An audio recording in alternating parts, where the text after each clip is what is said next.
포함되어 있는데, 하나는 그 무너진 예루살렘에 하나님이 남겨놓으신 사람들이 있었다는 사실과, 또 하나님의 그 성전에 하나님의 예배를 위하여 사용되었던 그 모든 기구들을 가져간 그 내용이 기록이 되어져 있습니다.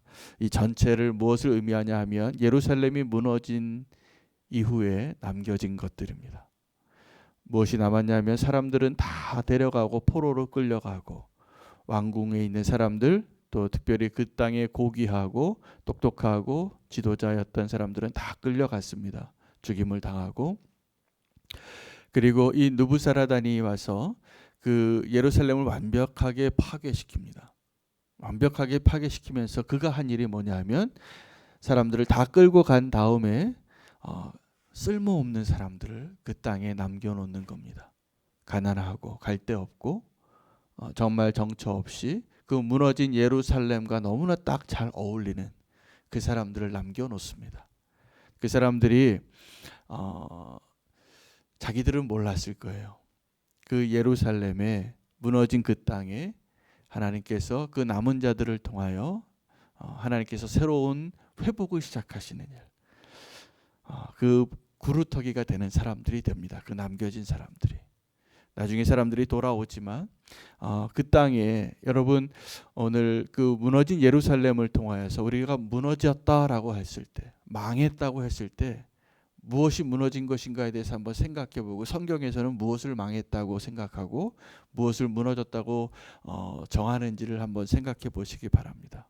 여러분, 건물이 무너지고 성벽이 무너진 것이 아니라 그 땅에 사람이 살 수 없을 정도로 무너졌을 때 그걸 무너졌다라고 얘기합니다.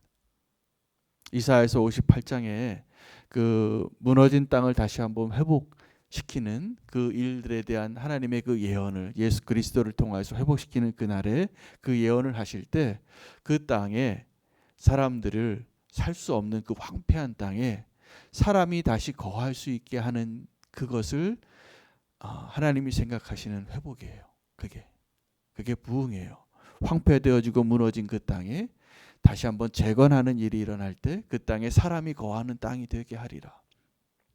여러분, 그래서 여러분 어떤 도시나 한 이렇게 지역에 가면, 이전에는 도시의 중심부에 있고 그 도시의 기능에 있어서 가장 중심에 있었던 그곳이 도리어 오래돼서 낡아서 사람들이 잘 살지 않고 이렇게 하렘과 같이 되어지는 구역들이 이 도시가 확장되어지고 사람들이 더 많이 몰려 살면서 그런 지역들이 어느 도시에나 있습니다. 우리나라에도 서울에도 있고 뭐 어떤 큰 도시에 가면 다 그런데, 그런 곳에 사람들이 살지 않게 될 때 다 떠나죠. 오래돼서 황폐되어지고. 그런데 그곳에 사람들이 몰려듭니다. 누가 몰려드냐면 갈데없는 사람들이 몰려듭니다. 그래서 선교적으로 미전도 종족이라는 이야기를 하고, 아직도 복음을 듣지 못한 사람들이 있는 곳을 찾다가 보니까 이렇게 땅 끝까지 복음을 전하는 그러한 기준이 되었는데, 그 unreached people이라 그래요. 그 미전도 종족이 요즘은 어디에 있냐면 도시에 도리어 우리가 보이지 않는 복음을 듣지 못한 사람들이 숨어 있습니다. 그러니까 지금 가장 어렵고 힘든 사람들이 저기 농촌의 끝에 사시는 게 아니라 지금 도시 어딘가에 있어요. 무너진 어디 폐허에 숨어 살든지, 아니면 정말 갈데없는 사람들이 가장 가난하고 가장 복음이 필요하고 가장 하나님의 손길이 필요한 사람들이 사실은 도시에 있더라고요. 이런 현상이 나타납니다. 근데 이 예루살렘이 무너지고 나서도 느부사라단이 다 회파시키고 그 무너진 땅에 사람들을 남겨놔요. 그런데 그곳에서 우리가 오늘 영적인 의미로 좀 우리가 그 하나님의 부흥과 회복에 대해서 한번 묵상해 보기를 원합니다. 오늘 그 말씀을 꼭 붙잡으시기 바랍니다. 오늘은 그래서 무너진 예루살렘에 대한 이야기이지만 그 무너진 것에 대한 그 뒷모습이죠. 그 결과들이 사실은 하나님의 새로운 회복의 시작이 거기에서 시작된다라는 것을 오늘 발견할 수 있으면 좋겠습니다. 우리가 하나님 앞에 살 때 끝까지 헛된 것을 놓지 못하는 그 사람은 하나님께서 새로운 부흥을 허락하실 수가 없어요. 우리가 언제 하나님의 부흥을 경험하고 언제 하나님의 회복의 진정한 그 은혜를 경험할 수 있게 되냐 하면 우리가 놓아야 할 것, 우리가 포기해야 될 것을 끝까지 놓지 못하는데 그것이 놓아질 때입니다. 그래서 그것이 다 끝나야지 하나님이 새 일을 시작하시는 거예요. 우리의 개인적인 삶을 한번 돌아보시기 바랍니다. 내가 아직도 헛된 무언가를 의지하고 있고 그것을 붙잡고 있을 때 하나님은 기다리시는 거예요. 언제까지요?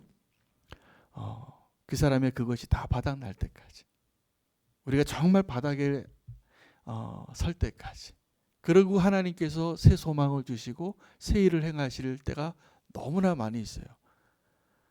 저의 경우도 그렇고 제 주변에 어떤 사람의 상황 가운데 하나님께서 새 일을 행하시고 회복하시는 일을 하실 때 보면 우리가 하나님이 아닌 다른 헛된 것에 기대하는 그 기대가 조금이라도 남아있을 때 하나님이 도우심이 가능하지가 않기 때문에요. 그래서 어떻게 보면 우리가 십자가를 통과하고 나는 죽고 예수로 사는 그 일들이 언제 가능하냐면 정말 내가 죽을 때 가능한 거잖아요. 내가 아직도 내 자아가 살고 아직도 내 옛사람이 살아서 옛사람이 의지하는 그 무언가가 남아있을 때 우리는 하나님께로 나아가서 하나님을 의지하기가 너무나 힘든 사람들입니다. 예루살렘이 다 무너진 것 같지만 황폐되어지고 아무도 살 수 없는 것과 같이 되었지만 하나님께서 그곳에 남은 자를 남겨놓고 그리고 그것이 새로운 소망을 시작하시는 거예요.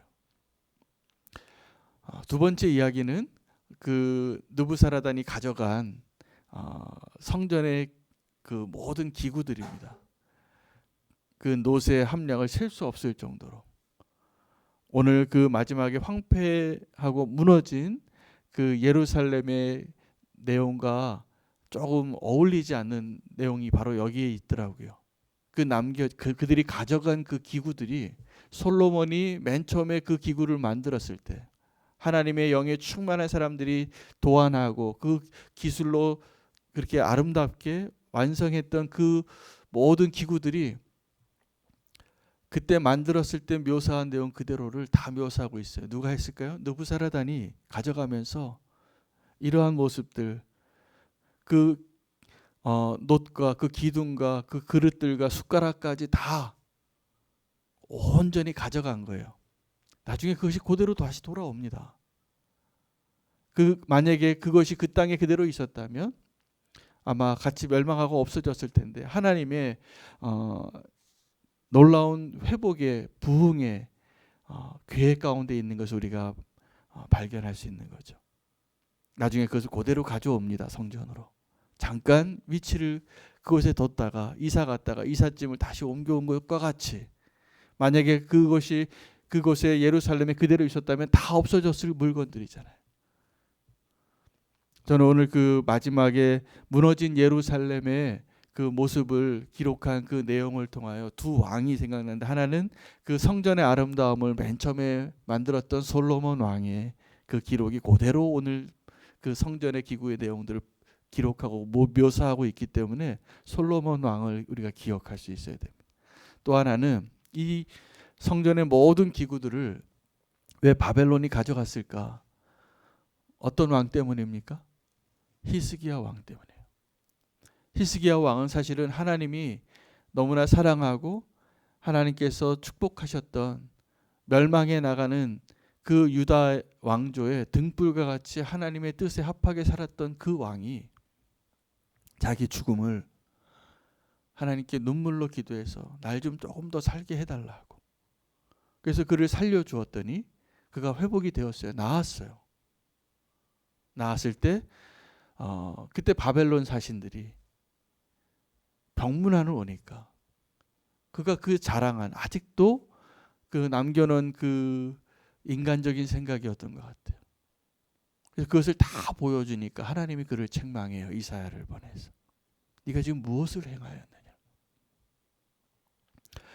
여러분, 우리가 마지막까지 하나님 앞에 어저께는 본문은 우리의 그 마지막에 대해서, 마지막이 중요하다는 것에 대해서 하나님 말씀을 주셨잖아요. 우리 정말 그 마지막이 끝이 새로운 소망이 될 수 있는 모습이 되어야 합니다. 그 히스기야 왕의 마지막이 너무나 안타까운 거죠. 믿음의 경주를 끝까지 잘 했어야 했을 그 왕이, 정말 그 히스기야 왕이 조금 더 이 땅에서 살았던 그 시간은 아쉬움이 너무나 많아요. 그가 생명을 조금 더 연장해 달라고 구했던 그 시간 안에 므낫세가 탄생이 되어지고, 그 예루살렘의 그 영광을 빼앗기는 그 근거를 만들어낸 장본인이 히스기야 왕이었던 거죠. 여러분, 우리가 믿음으로 살면서 정말 끝까지 하나님 앞에 충성된 자로 사는 것이, 믿음의 경주를 하는 것이 너무나 중요합니다.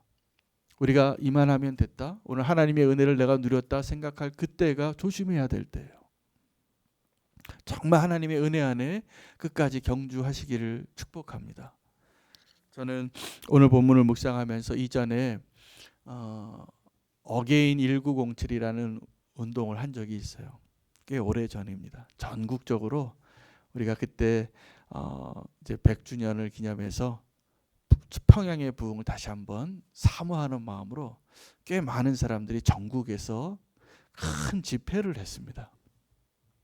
저도 그 집회를 하는 일에 관여했던 사람 중에 한 사람이에요. 그 운동을 일으키고 같이, 그때 저는 대전에 있었는데, 그런데 지금 그때의 그 경험이 저는 하나님의 부흥이 그렇게 일어나지 않는다는 것 하나를 배웠던 경험이에요. 하나님의 부흥은 하나님 우리에게 이전보다 더 큰 영광을 주시옵소서 해서 우리가 우리의 힘으로 뭔가 끝까지 안간힘을 하고 우리가 우리의 방식으로 부흥을 요구하는 방식으로 하나님 부흥 주시지 않더라는 걸 배웠어요. 하나님의 부흥은 언제 일어나냐 하면 우리가 정말 무너진 예루살렘이라는 것을 인정할 때 하나님의 일이 시작이 되어지는 거예요. 그러니까 하나님의 부흥은 정확하게 이제 내 힘으로 할 수 없습니다라고 항복할 때 하나님이 시작하시는 거예요. 그래서 오늘은 무너진 예루살렘의 이야기이지만 완전히 그 느부사라단이 와서 완전히 폐허를 만들고 완전히 무너뜨린 그곳에서 하나님의 새로운 부흥의 씨앗 두 가지가 보이는데, 하나는 그 땅에 남겨놓은 사람들이고 또 하나는 그가 가져갔던 성전의 기구들이에요. 우리는 그것을 다 절망이라고 생각하지만, 여러분, 우리가 하나님 앞에 어떻게 발버둥 치면서 기도합니까? 하나님, 요거 남은 거 마치 사르밧 과부가 이렇게 기도한 것처럼 내 남은 거 그 한 그릇, 기름 한 병, 곡식 한 통, 그게 날 살릴 것 같이 생각하는데 하나님은 어떻게 생각하냐면 그거 내놔야지 내가 준다예요. 내가 마지막까지 포기할 수 없는 그 기름 한 통, 곡식가루 한 그릇, 그거를 나에게 줄 수 있냐고 요구하시는 거예요. 줬어요. 그러니까 정말 마지막에 내가 한번 먹을 수 있는 마지막 만찬을. 그래서 하나님께서 그 기름통에 끊이지 않는 하나님의 축복의 은혜의 강이 흘러가게 하신 겁니다. 여러분, 우리가 하나님 앞에 우리가 하나님과의 그러한 축복의 관계 가운데 하나님께서 오늘 우리에게 회복에 대한 은혜를 주시는 말씀인데, 진짜 회복이 언제 일어나냐 하면 내가 남겨놓은 그 기름통 하나를 하나님께 내어드릴 수 있을 때 하나님께서 하나님의 것으로 주시는 거예요. 우리의 부흥이요, 하나님 우리에게 부흥을 주세요. 우리가 하나님을 사랑합니다. 우리 이 땅에 하나님 평양의 부흥을 다시 한번 허락하여 주시옵소서라고 생각해서 우리가 더 많은 사람을 불러 모으고 다시 한번 우리가 그 부흥의 의미를 거꾸로 생각하는 거더라고요. 제가 그걸 배웠어요. 우리는 부흥을, 이제 한국교회 부흥을 이야기할 때도 한국교회에 다시 성도가 넘치고 십자가가 막 곳곳에 세워지고 우리 인구의 몇 퍼센트가 그리스도인이 되어지고 선교사를 몇 명을 파송하고 그 숫자가 많아지고 교회가 커지는 것을 부흥이라고 생각하는데 정반대예요.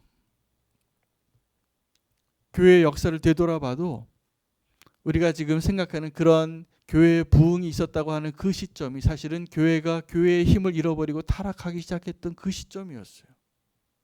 진짜 교회의 부흥은 그들이 신음하고 고통받았던 그때에 진짜 복음의 본질 그대로를 살아내는 성도들이 존재하는 그때, 그들이 다 짓밟힌 것 같지만 그들이 로마 제국을 뒤집었어요.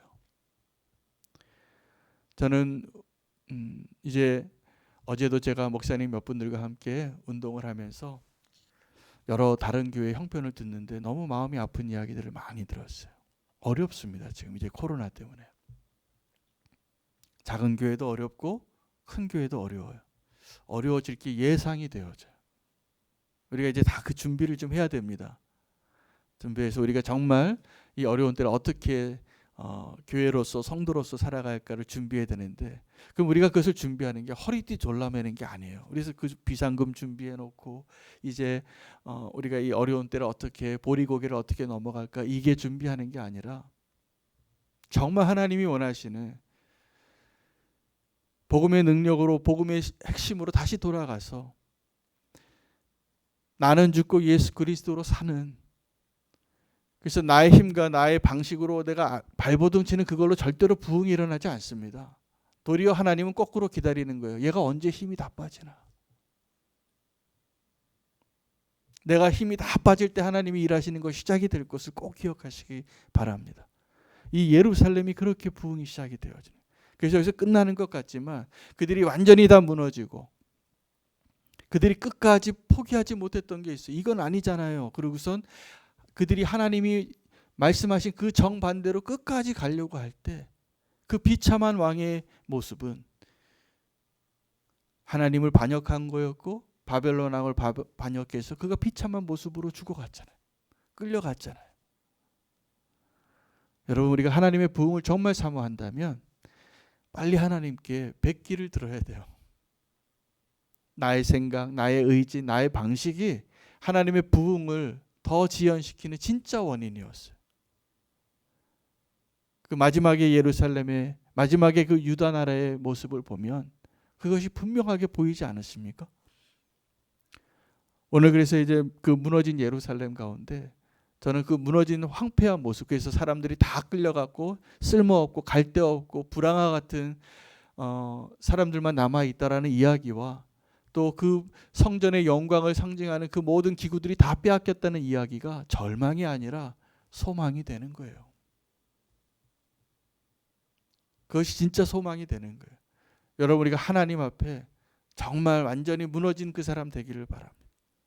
그때 하나님께서 새로운 일들을 시작하시고 새 예루살렘을 허락하시고 새 일들을 우리에게 허락하실 것이라 믿습니다. 그리고 정확하게 그것이 부흥이에요. 우리가 생각하는 부흥, 내가 만들어낸 부흥이 아니라 하나님이 원하시는 부흥을 우리가 준비하기를 원합니다. 우리는 교회 안에, 또 우리는 교회 모든 성도님들 안에 그 진정한 부흥이 한 사람 한 사람 경험되어지는 것을 저는 기도해요. 우리 성도님의 삶 가운데 개인적으로 우리가 그것을 다 경험하는, 그 십자가의 복음을 경험하는 그 부흥이 한 사람이라도 있으면 그 불씨는 절대로 꺼지지 않을 거라고 믿습니다. 여러분, 우리가 생각하는 그 부흥은 바벨론을 상징하는 게 너무나 많아요. 바벨탑을 상징하고 우리가 포기하지 못한 그 무언가가 다시 잘 되어는 것을 우리가 부흥이라고 생각하고 형통이라고 생각하는데 아니잖아요. 우리가 알잖아요. 헷갈리지 마셔야 돼요. 진짜 부흥은 내가 다 죽고 내 안에 그리스도가 사는 것으로만 드러나는 삶을 살아내는 것. 그리고 이게 진짜 우리를 행복하게 합니다. 이게 정말 우리를 염려하지 않게 합니다. 이것이 정말 우리를 아무것도 두렵지 않게 합니다. 그 십자가의 복음의 능력이 우리 모든 한 분 한 분에게 경험되어지고 누려지고 보여지는 것을 통해서 하나님께서 저는 우리는 교회를 통하여 이 시대에, 이 한국에 분명히 하고 싶은 일들이, 그 소망이 있다라고 생각이 되어져요. 저는 요즘 교회의 미래에 대해서 생각이 많습니다. 하나님께서 왜 우리는 교회를 시작하게 하셨을까? 왜 우리는 교회에 이렇게 소중한 성도님들을 모아주셨을까? 우리가 함께 모여서 해야 될 일이 무엇일까? 오늘 본문을 묵상하다가 내가 갖고 있는 힘으로 무언가를 자꾸 하려고 하는 것보다 하나님 앞에 정직하게 서고 그 폐허 속에서 하나님이 행하시는 그 하나님의 일들을 경험하는, 진정한 복음을 경험하는 한 분 한 분이 세워지는 것이 제 기도 제목입니다. 여러분의 삶 가운데 진정한 그 십자가가 경험되어지고 하나님이 허락하신 그 진정한 부흥을 경험하는 것을 우리가 함께 기뻐할 수 있기를 원하고 그것을 보기 원합니다. 그래서 우리는 거꾸로 우리가 정말 하나님의 부흥과 하나님의 역사하심을 보기를 원한다면, 어떻게 보면 세상적인 방식으로 보면 저 사람 망했구나, 저 사람 정말 소망이 없구나 라는 모습이어야지 하나님이 새 일을 시작할 겁니다. 그때 하나님께서, 여러분 하나님을 믿으십니까? 하나님 믿으십니까? 우리가 정말 하나님을 믿는다면, 우리 하나님을 믿지 못하면 우리 끝까지 남은 그 기름 한 통을 놓지 못할 거예요. 그게 나를 살게 하는 것이라고 믿을 거예요. 근데 그렇지 않다는 걸 성경이 너무나 많이 얘기하세요.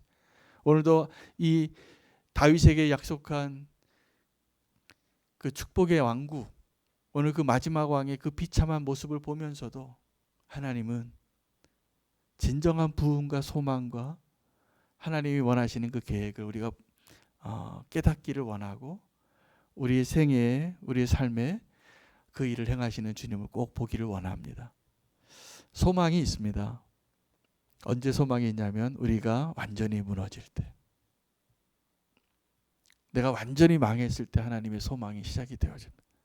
내가 이제는 끝이야, 나는 이제 더 이상 아무것도 할 수 없어라고 시작할 때, 그때 하나님이 시작하실 겁니다. 그리고 분명히 그렇게 얘기하실 것 같아요. 윤호야, 내가 그때를 너무 기다렸다. 우리는 그때까지 기다리시는 아버지. 그래서 탕자의 비유가 정확해요. 탕자에게 그 노잣돈이 아직 남아있으면 아버지께로 안 돌아옵니다. 그거 다 써야죠. 우리가 바닥을 쳐야지 하나님이 시작하시는 것 같아요. 예수님의 이름으로 바닥치는 인생 되시길 바랍니다. 하나님께서 시작하는 걸 경험하는, 우리가 그 의미는 다 개인마다 다르실 것 같긴 해요. 내가 생각하는, 내가 아직까지도 내려놓지 못하는 그 무언가를 하나님의 은혜 가운데 빨리 내려놓으시고 하나님이 새 일을 시작하는 진정한 부흥을 꼭 경험하시기를 축복합니다. 그래서 멸망의 이야기인데 우리가 소망을 바라보게 됩니다. 오늘 그 소망으로 주님 앞에 정말 살아계신 하나님, 하나님의 부흥을, 하나님 원하시는 어떤 부흥을 원하시는가 우리가 붙잡고 저와 여러분의 인생 가운데 진정한 부흥이 시작되기를 위해서 기도하겠습니다. 함께 기도하겠습니다. 우리에게 부흥을 허락하여 주시옵소서. 주 이름 부르고 기도합니다.